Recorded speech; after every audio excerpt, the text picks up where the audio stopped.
Good evening, everybody, and welcome to Nightmares Nightly. The first sign something was very wrong with the world was my hand blinking out of existence. I rubbed my bleary eyes, forcing myself to wake up. When they opened, my hand had reappeared, but static lurked around the outline of my fingers, flickering disturbingly under the light. I hurried home, dismissing them as products of my exhausted mind. Yet when I woke the next day, those rough edges were still there. The glitches started soon thereafter. Whole objects and people would freeze before suddenly speeding up impossibly, teleporting to another position in a blur. Their voices were choppy and halting, plagued by interference. I would turn a corner a little too quickly and find that an entire street had gone missing before it reappeared in blocks and rendered itself into the distance. Strange green lines of code would appear on blank surfaces before flickering away. You might have found this terrifying, but oddly enough, all I felt was mild excitement. Maybe I had watched The Matrix a few too many times as a college student, but the prospect of living in a simulation seemed pretty damn cool. I couldn't say the life I had right now was terribly exciting. After all, what did I have to look forward to? Churning out data tables like a monkey in front of a keyboard 5 days a week?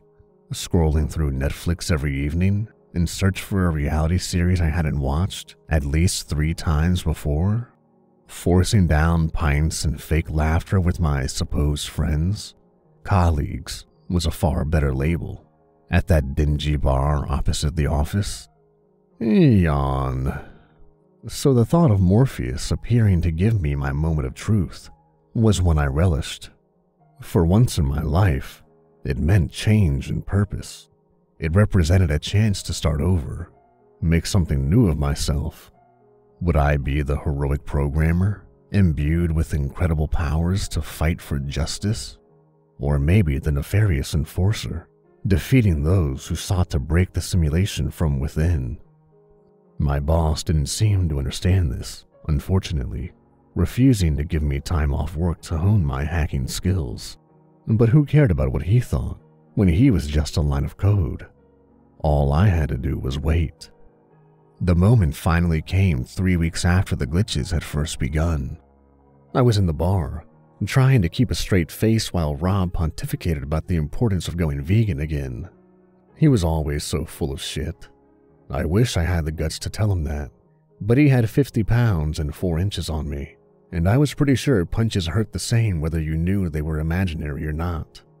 Suddenly, just as he had begun his usual diatribe against the latest misdemeanors of Monsanto, his face froze, along with the beer that had been hovering between his mug and mouth. All around me, the world snapped to a halt. I waited patiently for everything to resume, just as it always did, but instead Rob fractured into hundreds of squares. The room around me dissolved into static, the colors slowly fading until they were replaced by a monochromatic array of blackness. The beat of my heart quickened in my chest. I leapt to my feet and rubbed my hands together gleefully. Finally, the day had come. A single green line of text appeared against the black background. Error. System failure. Client rebooting in progress. My gaze roamed around the room in eager anticipation, trying to spot a door that would take me to the real world. All I could see around me, however, was empty black space. It was as if I had been swallowed up by the night sky, floating adrift within the starless universe. I frowned. This was hardly how I imagined waking up would go. Where was my guide? Where were the wires and pods? And where was everyone else? Oh well, perhaps they needed some time to prepare for my arrival and brief me. Patience was a virtue I certainly could work on getting the hang of. New world, new me. I sat down on the featureless floor and began waiting. Why wasn't it rebooting? I slumped onto the floor, hands in my head. It had been several days, yet no one had come and nothing had changed. Or at least, I thought it must have been at least a couple of days. It was difficult to tell here, with nothing except the beating of my heart to indicate the passage of time. It had certainly been no less than a day, I think. Or had it just been an hour? Surely not, but how could I tell? How would I know for certain? I flicked my head up towards the error message for the 1000th time, feeling a faint shimmer of hope igniting, only for it to extinguish as the same words stared back at me, impassive and uncaring. I had tried walking around, exploring my holding area for an exit, but the dull landscape stretched on for miles and miles. No matter how long I walked, the black and green emptiness before me remained unchanged. Had I actually moved, or was I just walking in circles? It was impossible to be sure. Patience, patience, I just need to be patient. I mumbled the words over and over like a mantra, clutching them close to my chest for warmth. I didn't mind waiting, but couldn't they have at least left me something to occupy my time with here? Even prison had a wall I would be able to scratch some markings on. Here, there was absolutely nothing.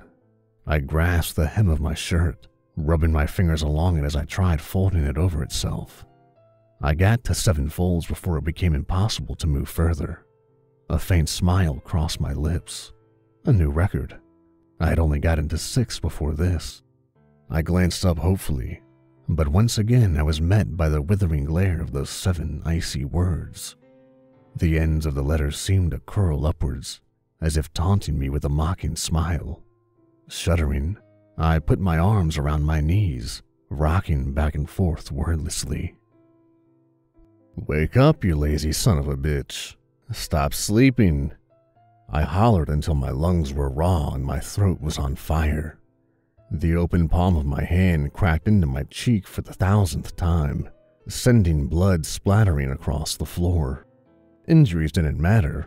After all, I wasn't actually hurt. I was just dreaming. None of this was real.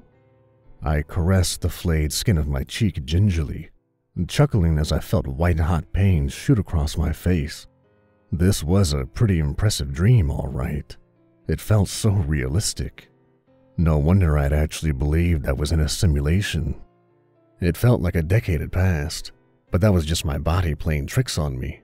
Nothing to be concerned about. I had just fallen asleep for a bit too long, like a modern-day Rip Van Winkle.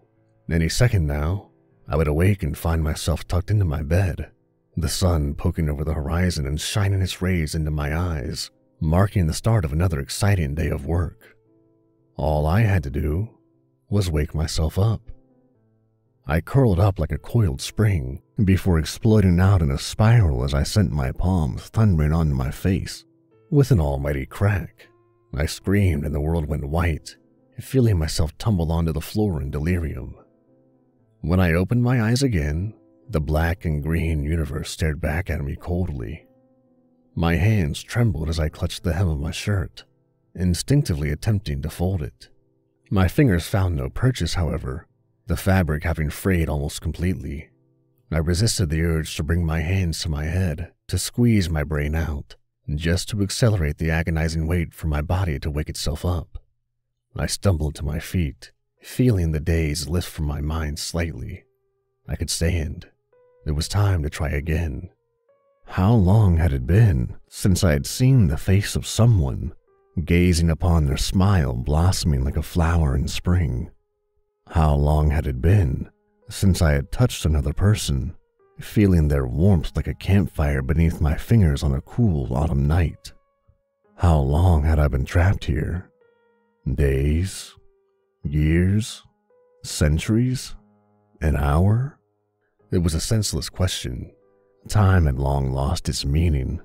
Seconds, days, months, they were all but formless numbers, arbitrary creations to describe what did not exist. How could finite amounts make any sense when the yawning chasm of my existence stretched before and behind me, endless and impossible? They were crutches, relics from a time when I actually had purposes to occupy me.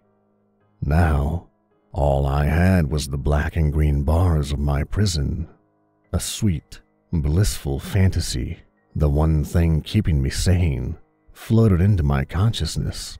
In it, my body was racked by immense pain, my heart on the verge of collapsing on itself. Death had finally come to save me, to take me away in its wonderful, loving embrace. I dug at the flesh on my arm. The skin was red and angry, remnants of my previous attempts to find purchase with my bruised fingernails. Suddenly, the skin finally gave way, sending a piece of my own flesh ripping off, howling with delight. I dug my entire finger into my arm, furiously clawing through the muscle as I pulled my body out from the inside, inch by inch. No matter how much flesh I raked out with my hand, no matter how many rivers of blood gushed down my arm, I remained dreadfully, painfully alive. I choose to die. You cannot deny me that. That is my right. I screamed until my lungs were hoarse, but the abyss remained as silent as it always had. I was going insane. I had to do something. Anything just to pass the time, to distract myself from the crushing weight of doing nothing except simply existing. So I began to count. 19,400,037. 19,400,038. I recited the numbers in my head as I kept my gaze fixed on my leg, plucking each strand of hair with measured precision. My tempo was regular. My breathing was controlled. 19,400,039. 86,400 seconds in a day. 648,000 seconds in a week. 31,536,000 seconds in a year. 19,400,040. I had reached that number at least 100 times. 19,400,000 and 400,000 and... Shit, where did I stop? I'd lost count. Guess I'd have to just start over. 1, 2, 3, 4. There is nothing. There was nothing. There never was anything. I am nothing. I was nothing. I never was. I am everything. I am the void. I am the emptiness. I am the infinite. I am the deathless. Green, black, green, black, green, black. 16 of my arms dissolved into the floor as I somersaulted through an ocean. Green, black, green, black, green, black. My eyes were glued to the floor. My tongue soared above in the sky. I smelled the scent of my heartbeat. I tasted my thoughts. I could hear my nails grow. Green, black, green, black, green, black. I traced the outline of some strange floating shapes with my finger, chewing on them as they buzzed around me. Green, black. Patching successful. Green, black. Reboot in progress. Green, black. I frowned as I made the shapes and everything around me disappear. These were not part of my union. A flick of my hand, and everything reappeared. I was God. I was the Creator. Green, black, white, green, blue, black, yellow, green. My mind exploded into fractals. What were these colors? No, they did not belong. I did not create them. I forbid them to exist. No. A bizarre landscape of impossible colors and moving shapes had appeared. I curled up, uncomprehending. It was impossible. I had to be dreaming. Only black and green were real. Rick, hey, are you even listening to me? A smorgasbord of colors, shimmering and pulsating in the light, waved an appendage in front of me. Hey, you know it's rude to zone out like that. Whoa, Jesus Christ. What the hell happened? You look like you've seen a ghost. I turned towards it slowly. My mouth parted and I whispered, green, black, green, black, green, black.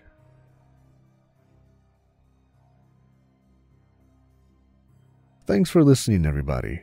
And if you like what I'm doing, leave a like and a comment down below and hit that subscribe button for more Nightmares Nightly.